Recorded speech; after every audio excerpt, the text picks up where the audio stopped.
Thank you, Seattle, for being one of the most progressive cities in the United States of America. That's presidential hopeful Bernie Sanders at a Seattle rally last Saturday. In what should have been a momentous occasion in Seattle turned to a bit of a head-scratcher. Bernie Sanders was a scheduled guest at a Social Security and healthcare rally in Seattle.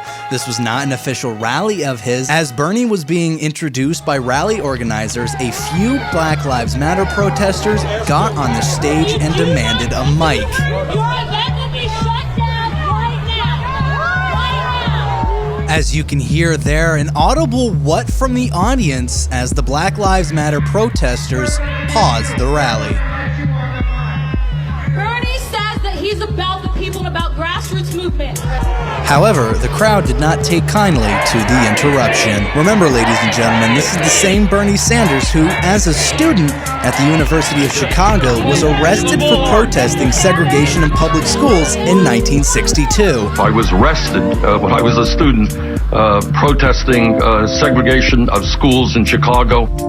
Here is a clip from Senator Sanders' new press secretary, a Black Lives Matter activist, and a chair at the Coalition of Juvenile Justice, Symone Sanders. You know which candidate for president will shut down the private prison industry.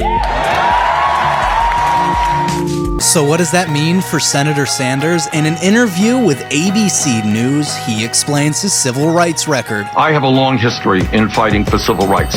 I understand that many people in the African American community may not understand that. As somebody who has been involved in the civil rights movement for my entire adult life, I was arrested when I was a student protesting segregation of schools in Chicago, fought against segregated housing in Chicago, marched with Martin Luther King Jr. in the Great March on Washington. As we wait here for a competent explanation about what happened, I'm Mike Plow. For Brian Tenney, this has been the Morning Evolution of Radio on 91.5 The Impulse.